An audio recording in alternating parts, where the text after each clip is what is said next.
Welcome, the President of the United States and Governor of Massachusetts, Mitt Romney. Opening statement. Okay. Hi. First, I want to apologize for my appearance. It's been a lot of stress on me being president. I used to be African American, now I'm a white guy. But I'm going to do the best I can. My fellow Americans, it was my honor and my privilege to be elected president of the great country of the United States in 2009. It was a tough job. We started out, we tried to put $1 trillion with Ms. Pelosi and with the Congress to help get this economy going. Things were very hard. We tried to put people to work. We did the best we could. We tried to have a sane policy. We appointed the Bush Department of Defense, and we tried to maintain continuity. And I tried the best I could with my staff to lead this country in an appropriate way. The thing that I'm most proud of in my first 2 years is the health care that I got for every American. The day will come in my lifetime before my 60th birthday when every American will have health care. And that's nothing. Right now there are 50 million Americans who don't have health care, who don't know if they get sick, if they get hurt, where they can go to get help for that. This is a serious issue, and I put that across. So thank you very much, and please listen to me, and please listen to Mr. Romney, and let's do the best we can. Okay. Hi, good evening, Americans. First of all, I'd like to thank Thoroughbred Motors for hosting this event. I'd like to thank you, Mr. President, Thank you, sir. for having us. Very good. All I can say is that it's been a troubling last 4 years. Not to say that it's been a tough decade on all of us, especially the middle class. I come to present a new idea, a new format to this. My record shows that I have what it takes to get small businesses running and big businesses running, to put people in the workforce. I want to reach out and do a bipartisan, just meet with leaders of Congress at the House and Senate, and instead of rejecting and refuting their ideas and being stagnant and not pushing anything forth, I promise that I will do my best to be open-minded and to listen to both sides and to make something great for this country. So, see my record, see what I've done, my history at Bain Capital, running the Olympics, and as the governor of the wonderful state of Massachusetts. Thank you. Okay, Mr. Romney and Mr. Obama. It's 2016. What has your administration done to put peace in the world? So I go first, Greg. Well, the first 4 years, I like what I've done. I tried to America to lead as peace through strength. As Ronald Reagan said, you have to be strong, you have to present strength to people, because people, let's face it, people understand strength, they understand power. So I've tried to have a smart approach to the military. Unlike my opponent, who wants to have more military than my military advisors want to have, he wants to build the military bigger. I want a smarter military. I want to be clever, I want to work with people, I want to reach I want to reach out to friendship. I want to talk to people and make a presentable case to them so they can come along with us. Even Iran, we're reaching out to Iran, even though a lot of people in this country don't think that they can be discussed with. But they are a country, they've been there for thousands of years, and we have to reach out to them. There's 70 million people there. We need to reach out to them and make peace as best we can, and if they don't want peace, then we're going to have to take action. So, looking forward for the next 4 years, what we'd like to do is, first, we want to maintain strength, as I talked about. Secondly, we want to reach out to foreign leaders to try to bring more agreements. And thirdly, we want to build trade with these countries. Rather than having enemies, we want friends. We want to build trade agreements, like President Bill Clinton did NAFTA. Where we reached across the aisle. We want to do that throughout the world. We want to bring peace. We want to have trade with people. So if people are making money, we all know if people are doing well and their families are being fed and there's food to eat and they're doing well and they have prospects for the future, they don't want to go to war. So stay strong and stay peaceful and reach out and build trade. So, I mean, that's a modest thing. I only have a 2-minute answer, so yeah, that's what I would do. Thank you. I would say that I would take an approach completely different from that of President Obama.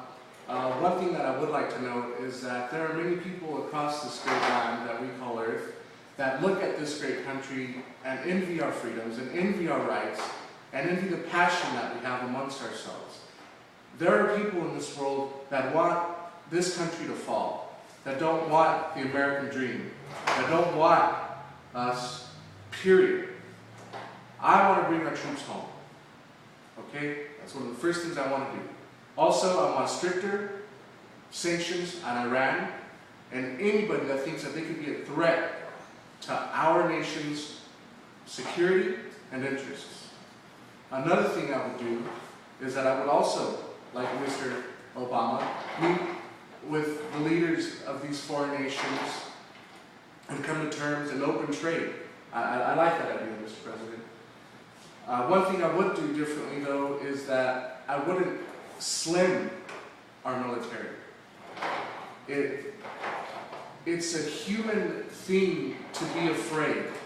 And with numbers comes fear, and with fear comes control, or the lack of opposition. And that is something that I think is something that this country needs if we're going to move forward in the next few centuries as one of the superpowers of the world.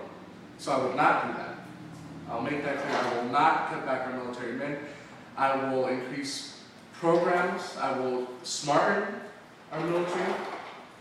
I will do things like that. But in 2016, this world would be a safer place to live in because of those policies. Thank you. Okay, gentlemen, it's January 19, 2013. You have just been sworn into office. Voters were promised jobs. What do you do? Well, at first I want to just say, Mr. Romney, I appreciate your answer, but you said something regarding to you didn't want to attack and you didn't want to escalate war. I don't know where you were 2 months ago when you were in Israel on a trip. I don't know what you talked about because that was a closed meeting, but Israel is separated, so wants war with Iran, so I don't know what you and Mr. Netanyahu discussed. That's the first point. And the other point was, you said you want to cut smarter military, and it's been out there that, you want to raise the military. That's what's public record. Now you have a new opinion, which is great. I'm glad you're coming around to my way of thinking. I'm glad. I was that persuasive. Good job. So, it's 2013. I've been sworn in again. Sorry, Tea Party. I've sworn in again. I'm still the president. I know to your bitter disappointment. I know how bitter you all are. I get to be the president. Okay. What I want to say is I am not happy with the job that I have done getting jobs for Americans. Right now, college students owe $1 trillion in student loans. $1 trillion in student loans on young people to get an education. They've got $1 trillion in debt, and some of them can't find a job, except maybe at Walmart and McDonald's.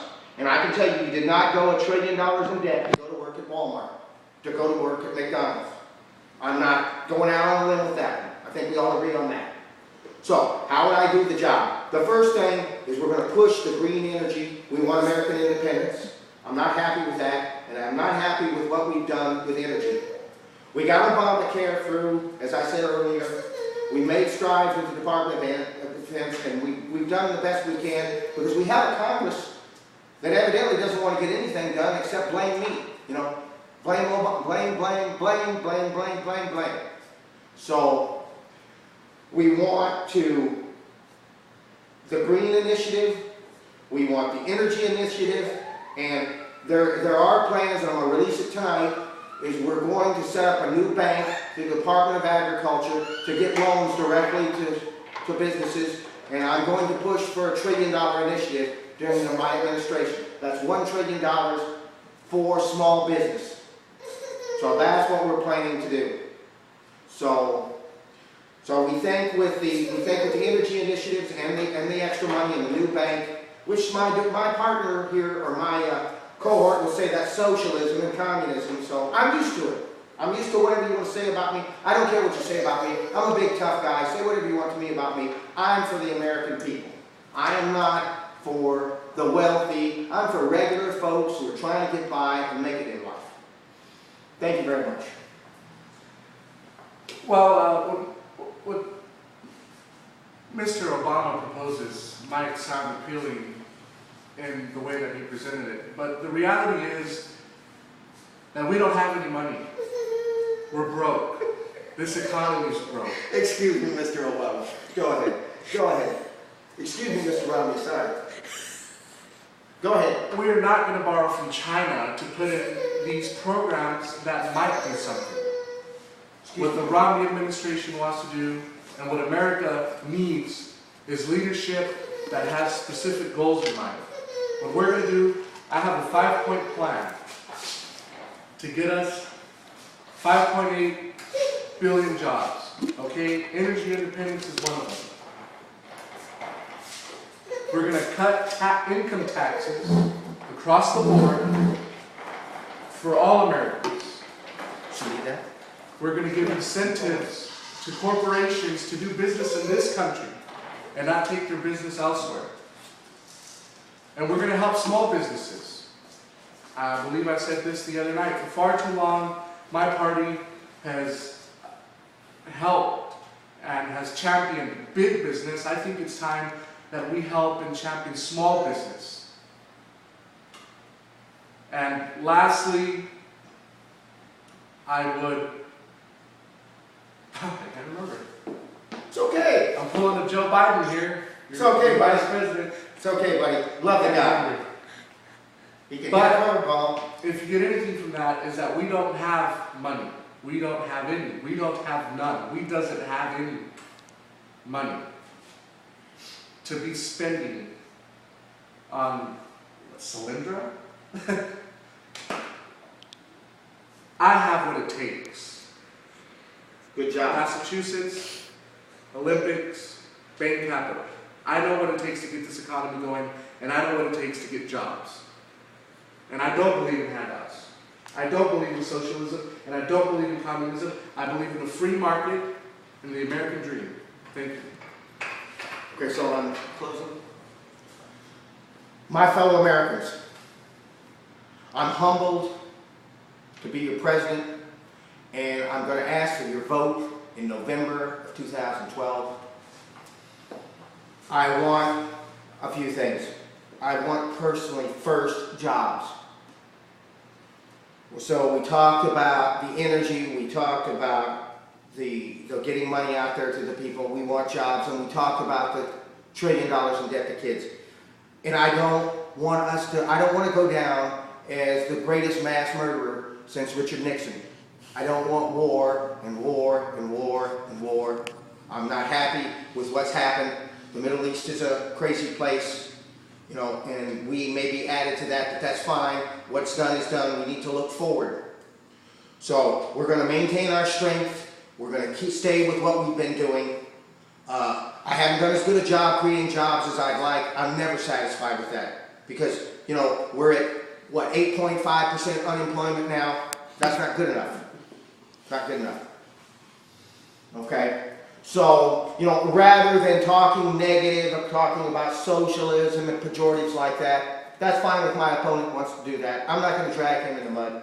You know, he's a fine man. He has a great record. He's a good man. He has a beautiful family, a beautiful wife. He should be very proud of his accomplishments.